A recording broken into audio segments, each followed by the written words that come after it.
Hi everybody, I'm Amy Stewart. I'm a writer and an artist, and I'm taking your questions.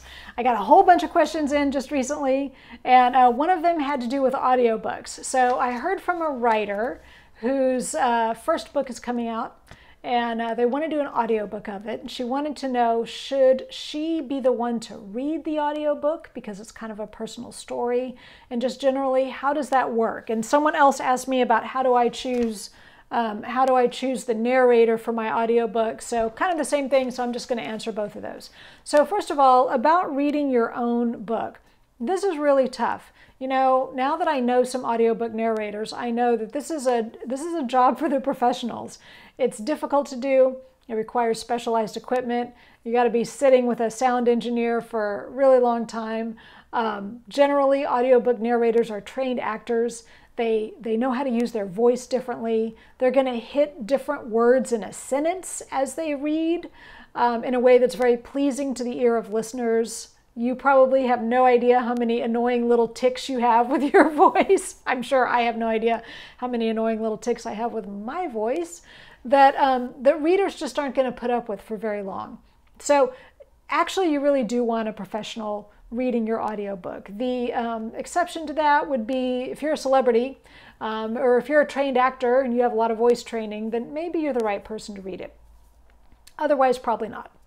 And in terms of choosing a narrator, I was given what they call narrator approval. And what it turns out that meant is that they sent me audio clips of 3 different people to choose from. And all 3 of them sounded completely wrong for the kind of books that I had written. I was writing about a woman who was born in 1879 in Brooklyn. Her parents were immigrants. She was 35 when my story began. She's 6 feet tall. She weighs 180 pounds, very substantial woman in the 1910s. And all 3 of these clips that they sent me, they all sounded like, you know, every one of them sounded like they were 22 years old and living in Santa Monica and on their way to a yoga class. Like they sounded all wrong, way too contemporary and way too young. So I sent them back to the audiobook publisher and I said, you know, here's who my narrator is and here's when she lived and where she lived and here's her deal. I don't think any of these people sound remotely close to that. So fortunately, they found Christina Moore is the narrator for my audiobook. She's very good. She's from that part of New Jersey. She's a little bit older. She's got more control of her voice. She can really do the accents. I think she handles both male and female characters really well. But best of all, listeners really like her, and I get a lot of compliments on her performance. So I'm glad they gave me an opportunity to have input, and I'm glad they listened to my input because we found a terrific narrator who's won some awards and has done really good with these audiobooks. But in general, for authors who are maybe signing their first book contract or just getting going, audiobooks are more and more important.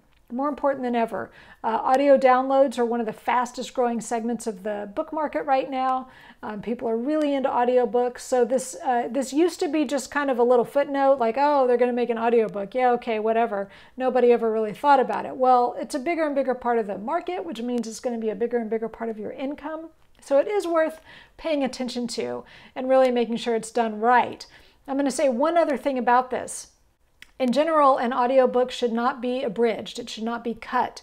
They should present the entire book. I found out with my books, I have a little essay in the back of each one of my novels with historical sources. And I found out that they weren't recording the historical sources. I didn't find this out until I was 3 or 4 books into the whole process.